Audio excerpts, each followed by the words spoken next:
Bom, na nossa conversa de hoje eu quero falar sobre um artigo que eu escrevi já fazem... Nossa, faz tempo, hein? Faz 7 anos. Eu escrevi em 2018 esse artigo, tá lá no meu LinkedIn. E eu vou deixar o link aqui na descrição desse vídeo. Então, naquela época eu estava fazendo curso de coaching e etc, né? Lendo vários livros de melhoria, né? Como se fosse autoajuda, mas produtividade e tudo mais. E um deles foi os 7 hábitos do Stephen Covey. Esses 7 hábitos eu lembro que me marcou muito e eu resolvi escrever na época eu pensei, vou escrever um artigo para cada um dos hábitos, né? E explicar um pouco do livro. Talvez eu retome aqui, vamos ver se vocês gostam desse tipo de conteúdo, né? Mas basicamente eu sempre tive um pé atrás com esse tipo de coisa, assim, 7 hábitos das pessoas altamente eficazes. Eu falava, para com isso, né? Cada um tem que achar o seu caminho. Mas acontece que já tem alguns caminhos que o pessoal já achou, né? Então não vale a pena a gente conhecer e aí depois a gente julga. Então, enfim, era puro preconceito. O livro é bom, vale a pena, tá bom? Eu vou deixar o link do próprio livro aqui também na descrição. Se vocês comprarem, vocês ajudam o canal, né? Bom, e aí o primeiro hábito do Covey ali nesse livro é seja proativo. E aí vem a pergunta, né? Então, o que é a gente ser proativo? Né? Como que faz? Como que está baseado? Então, hoje eu vou dar vários exemplos sobre essa mentalidade proativa aplicada nos processos das empresas. Né? Com esses exemplos, eu espero que fique mais claro o que é a proatividade, como que a gente pode exercer ela no nosso dia a dia do trabalho, tá bom? Então, antes disso, eu quero me apresentar para você. Se você é novo aqui no canal, seja bem-vindo. Meu nome é Ronaldo, eu sou consultor de melhoria de processos, de melhoria de gestão empresarial. E, enfim, eu faço aqui esse trabalho no YouTube compartilhando tanto conhecimento técnico da parte de processos, MFV, Kanban, um monte de outras coisas, quanto essa parte mais de desenvolvimento pessoal, liderança e desenvolvimento individual mesmo. Tá certo? Hoje a gente vai falar de proatividade, uma característica muito importante, mas às vezes um pouco ignorada, para ser bem sincero, né? Então vamos pensar aí no par proatividade e reatividade, olhando agora já para uma equipe de atendimento. Então o que a equipe de atendimento faz? Normalmente, por exemplo, um hospital, uma clínica, ela vai ter um setor, ou uma empresa, de modo geral, né, vai ter um setor que responde WhatsApp, ligação, e-mail, telemarketing, enfim. E uma equipe de atendimento que só responde essas ligações, esses chamados, e só analisa o processo quando tem algum pico de reclamação, quando alguém reclama no Google e o gerente, o dono, vai lá e fala para o povo, o que vocês estão falando, como é que está sendo, etc. Ou quando o NPS da empresa, né, o Net Promoter Score, que é muito famoso, a NPS, pesquisa de satisfação, ele aponta, caiu, então os nossos clientes não estão gostando do nosso atendimento. E aí o que proativamente a gente pode fazer? A gente pode implementar uma análise, por exemplo, contínua desses indicadores do processo de atendimento. Quais seriam esses indicadores? O tempo médio de resolução, TMR, o tempo médio de resposta, o NPS, a quantidade de chamadas perdidas, a quantidade de chamados resolvidos. Enfim, a gente consegue identificar que o tempo de transferência, olhando esses indicadores, a gente pode identificar o tempo de transferência entre os departamentos, ele está aumentando. Então, vamos desenhar um fluxo de escalonamento dessas demandas de transferência de forma que o cliente começa a receber o atendimento e consegue resolver a demanda dele com menos tempo. Bom, com isso a gente pode reduzir o tempo médio ali de resolução do chamado e aumentar assim muito o NPS, a satisfação. Então, às vezes, uma pequena redução de tempo ou pequena redução do primeiro contato. Oi, bom dia, meu nome é Beatriz, eu vou atender o senhor, o que o senhor deseja? A pessoa fala, a gente, ao invés de, eu já vou transferir aqui para a área de marketing, não, eu entendi a demanda do senhor, agora eu vou resolver, eu já te retorno. E retornar. né? Isso aí, fantástico, os clientes gostam. Então, ao invés da gente só responder a um estímulo externo, um NPS baixo, a gente já busca olhar para o nosso processo, identificar os problemas e melhorar antes que isso venha a refletir no NPS. Bom, por exemplo, agora olhando para uma manufatura, né, a gente pode só olhar para os nossos processos ou só fazer alguma coisa quando tem alguma parada não programada, quando tem algum recall, quando a gente está tendo prejuízo, né? É muito comum, por exemplo, as empresas que estão nadando ali no Oceano Azul, que estão tendo muito lucro, elas não pensam em olhar para os processos, porque tá dando dinheiro, então independente de ter algum desperdício ali, pode seguir, pode comprar, pode ter estoque, pode perder, enfim. Mas quando o rio abaixa e a gente consegue ver as pedras, né, as árvores ali, a gente começa a olhar, é normal as empresas começarem a olhar para isso. Então, assim, isso é uma abordagem reativa. Agora, o que seria uma análise proativa? A gente implementar, por exemplo, um sistema de acompanhamento de previsão de falhas, né? Ou então uma análise de risco, né? Eu fiz um vídeo do FEMEA, eu vou colocar aqui na descrição também. O FEMEA busca identificar quais são os riscos e as contingências aplicáveis para cada risco, em cada etapa do processo. Então, a gente já começa a ter indicadores preditivos, se isso atrasa, a tendência é que atrase lá na frente. Se essa bomba tá vibrando muito, a tendência é que ela venha a estourar ou venha a ter um problema na gacheta em X meses. Então, bom, vamos substituir ou vamos programar uma nova compra ou vamos programar uma manutenção. Então, análise preditiva ao invés de análise de falhas. Isso é muito forte na questão da manutenção, né? Manutenção total e qualidade total. Então, assim, é muito mais barato você parar um processo que está com problema no começo do que você parar no final. Então, se você tem análises de qualidade entre as etapas do processo, é muito mais rápido de você identificar o erro, você não produz tanto daquele problema, daquele produto defeituoso, e é melhor você não produzir nada do que você produzir algo que lá na frente vai ser descartado, vai ser jogado fora ou vai ter que ser reprocessado. Então, isso aí é uma abordagem proativa. Outro exemplo agora, saindo, a gente viu atendimento, manufatura, agora a gente vai ver gestão do conhecimento. Gosto muito dessa. Gestão do conhecimento é o seguinte, por exemplo, uma empresa ela só tem ali os processos na cabeça das pessoas, as pessoas fazem as coisas e, bom, o que acontece quando um funcionário experiente sai? Ele leva tudo com ele. E é isso. Perdeu-se todo aquele conhecimento, toda aquela bagagem, a empresa em si não evoluiu. Quem evoluiu foram os funcionários e a empresa simplesmente faturou, né? Ok, justo, precisa ganhar dinheiro, precisa faturar, sou totalmente a favor. Agora eu sou a favor que o conhecimento também seja incorporado nos processos da própria empresa. E isso a gente faz, não tem outra escapatória, a não ser a gente documentar as coisas. Então a gente precisa ter um POP, a gente precisa ter um manual, a gente precisa compartilhar esses conhecimentos documentados com as outras pessoas, fazer com que eles se tornem vivos, né? Então a gente precisa ter essas sessões, vamos colocar assim, regular de transferência de conhecimento, de base de informação de um para o outro. Tá bom? Com isso a gente consegue, se a gente tem os documentos, se a gente tem os processos, se a gente está com a coisa viva, as pessoas compartilham, o nosso processo de integração pode ser muito mais rápido, né? E a gente não fica dependendo de, nossa, se o fulano sair, o que eu vou fazer? Se o ciclano pedir a conta, meu processo para, minha empresa está totalmente dependente dele. Isso aí é péssimo tanto para a pessoa quanto para a própria empresa e para os outros, que demoram muito tempo. Então eu acho que um período assim, hoje, normal para uma pessoa se localizar nas empresas é uns 6 meses. Quanto que eu entendo que deveria ser o tempo? 2 meses, 1 mês, mais do que bom. Se a gente tem as coisas documentadas, se as pessoas têm interesse, não tem porquê.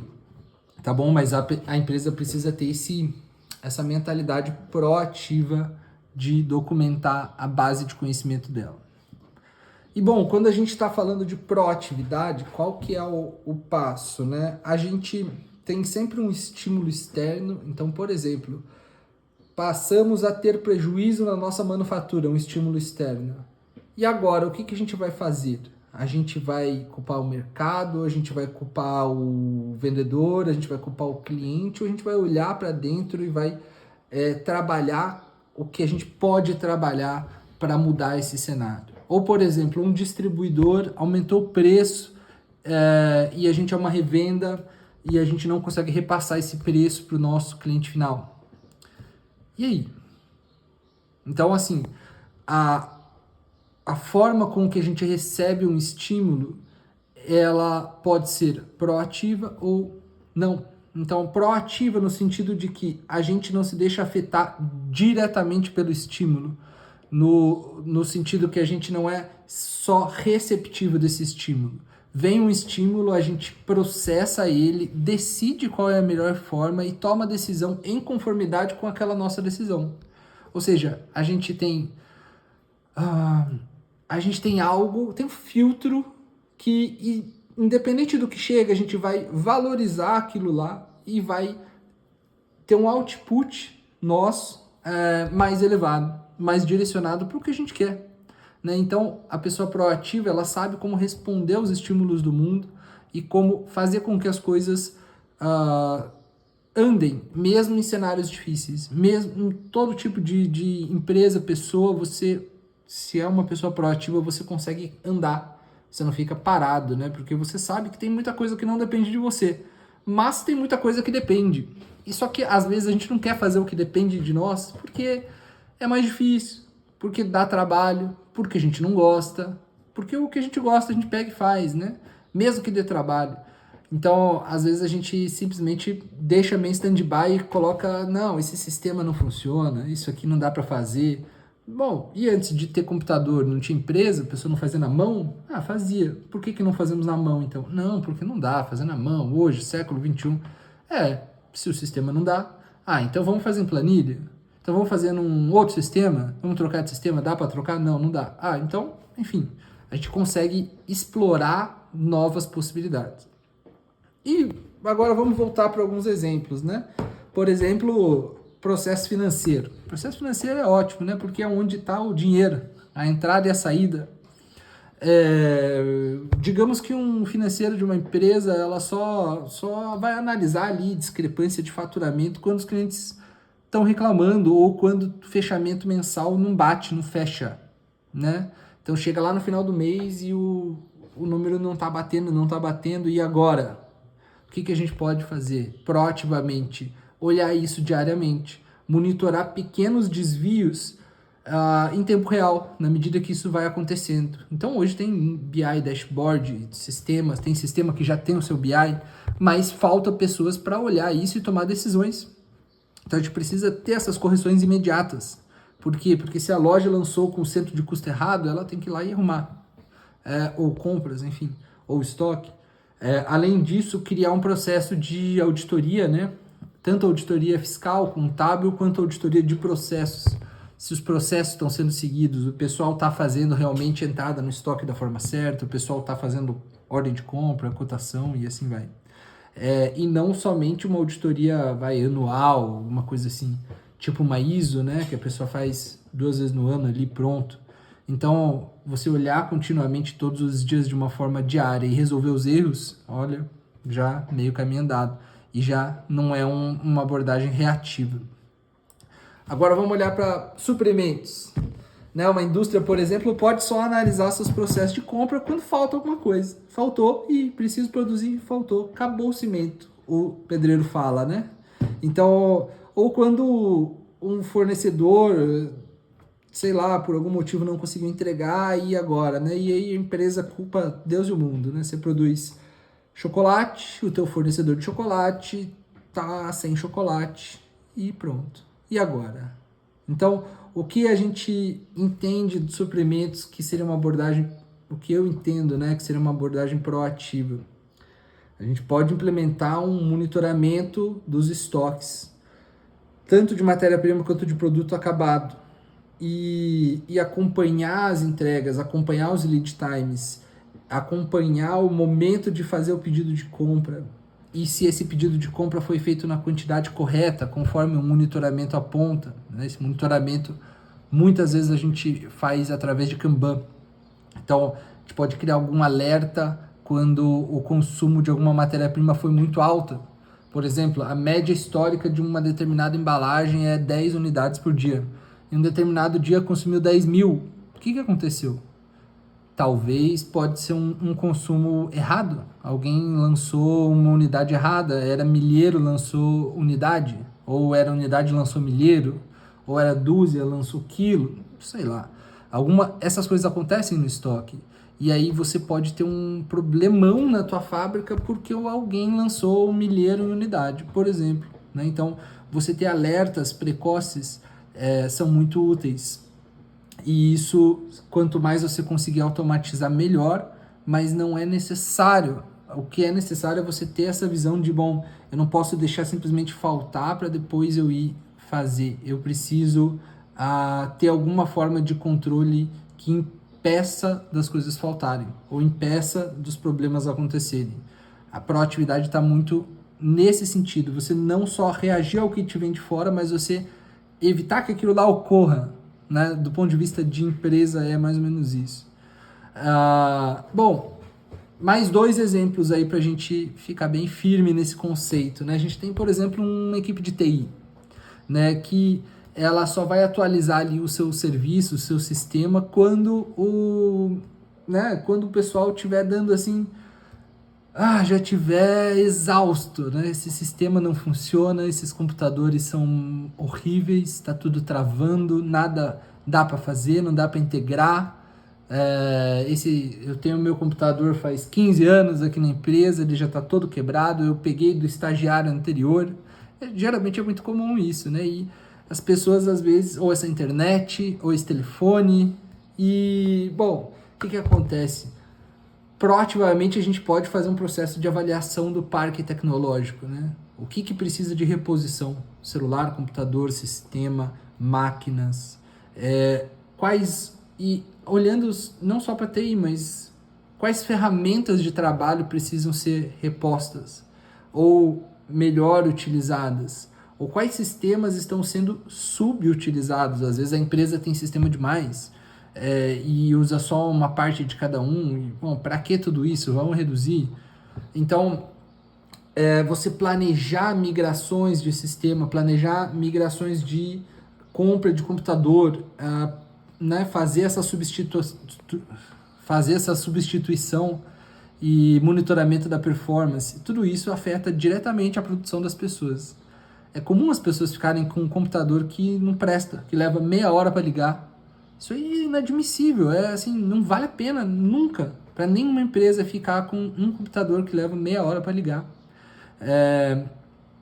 Se a pessoa é tão barata e produz tão pouco que meia hora dela esperando o computador ligar não representa nada, é melhor aquele cargo, aquela pessoa não estar naquela empresa. Entendeu? É um outro mindset que o TI precisa ter. E aí, por exemplo, uma nova tecnologia que surge no mercado, né? Como que a TI da nossa empresa está analisando a inteligência artificial? Como que ela está se preparando os nossos processos para isso? Agentes de IA, né? Enfim, vamos para frente. Treinamento e desenvolvimento. É outro lugar que a gente pode ser reativo, proativo. Todos a gente pode, mas é outro exemplo, né? Então, a gente pode só identificar a necessidade de treinamento quando algum erro operacional surge e já está impactando na qualidade, já está, né? As pessoas já estão com a variação de desempenho muito baixa. O que a gente pode fazer proativamente? A gente pode desenvolver um sistema de capacitação. Então, bom, aqui a gente tem 3 níveis de analista. Analista 1, 2 e 3. O analista 1 precisa saber isso, o analista 2 precisa saber o que o analista 1 sabe, mais isso. O analista 3, ele já é um especialista que precisa saber desse corpo de conhecimento. E como eles estão hoje? Eles estão assim, assado. E, bom, como a gente vai fazer para que eles saiam desse patamar que eles estão e vão para o próximo. Então, é um plano de desenvolvimento, né? Um PDI, PDL, é um plano de cargos e salários, plano de carreira, enfim, e de forma que a gente consiga treinar e capacitar as pessoas, já pensando num crescimento, já pensando em um alinhamento com o planejamento estratégico da empresa, né? Então, é isso. Sempre, em todos os... Para a gente fazer um resumão, né, e ir se encaminhando para o encerramento desse vídeo, né, para a gente fazer um processo se tornar proativo, a gente vai precisar buscar maneiras de identificar sinais precoces dos problemas, então métodos de controle, utilizar alguma ferramenta de análise preditiva ou preventiva, então pode ser alguma ferramenta estatística, pode ser algum controle, pode ser, enfim, cada caso é um caso. Não dá para a gente fugir da gente ter indicadores, então ter os indicadores é um primeiro passo, calcular esses indicadores e acompanhar eles continuamente. Então, a partir do continuamente é aqui que vai ser sempre chave. Eita, peraí. Sempre chave. Bom, criar plano de contingência antes que as coisas aconteçam. Então, se faltar chocolate na minha fábrica que faz chocolate, eu vou fazer o quê? Ah, eu não tenho o que fazer. Então, o que eu vou fazer para não faltar chocolate? Planos de contingência. Planos de contingência são sempre bons porque a gente sabe o que fazer quando o pior acontecer, digamos assim, né? E se a gente colocar barreiras para que o pior não aconteça, assim como no FEMEA fala, já fica melhor. Transformação de dados. O que é isso? A gente tem ali os indicadores, né, que estão sendo continuamente monitorados e acompanhados. E esses indicadores ou os próprios dados estatísticos do teu processo, eles precisam virar uma informação útil, eles precisam sair da grande esfera, do conjunto dados e passar para o conjunto informação, né? Que é assim, um dado é um número, agora uma informação é algo que te aponta para algum lugar, te dá algum insight. Então você precisa conseguir converter isso. Hoje as inteligências artificiais estão atuando bastante firme nisso, mas é sempre importante ter alguém analisando, algum analista desses dados. Então, pronto, agora a gente já tem a base aí da proatividade, né? E quando a gente fala então de proatividade, a gente está falando em direcionar a sua influência, a sua ação para onde você consegue. Eu consigo impedir uma crise financeira global? Não. Mas eu posso me preparar de alguma forma? Eu posso, mas eu sei? Não. Então, uma forma de me preparar é buscar, conhecer como me preparar. Entendeu? A gente tem sempre alguma ação sobre todas as coisas que nos afetam. E a gente tem um objetivo em mente, né? Então, a gente não quer quebrar financeiramente. Então, a gente precisa controlar o nosso fluxo de caixa. E assim vai, né? A gente tem um objetivo, a gente tem um estímulo, e a partir desse nosso objetivo e do estímulo, a gente decide como a gente vai reagir. Desculpa. A gente não vai simplesmente reagir a esses estímulos externos de forma animal, né? De forma passiva, assim, veio o estímulo, pá, eu reajo. Então isso vale para um processo, vale para uma comunicação, vale para uma gestão e vale para um projeto específico que a gente conduza, tá bom? Então eu gostaria assim que vocês identificassem, né? Você que está me ouvindo especificamente, identificasse no seu ambiente de trabalho aí situações que você reagiu automaticamente, você, o seu chefe, a sua empresa, a sua área, e pensar assim, será que eu poderia ter sido proativo? Será que nós poderíamos ter proativamente feito algo para que isso não acontecesse? Ponto. Pensa nisso, a gente vai falar aí mais vezes sobre proatividade. A gente começou a falar desse artigo, eu recomendo a leitura para quem se interessou por esse vídeo. E eu acho que vai ser muito rico essa nossa conversa aí daqui para frente a respeito de proatividade, tá bom? Fiquem com Deus e até o próximo.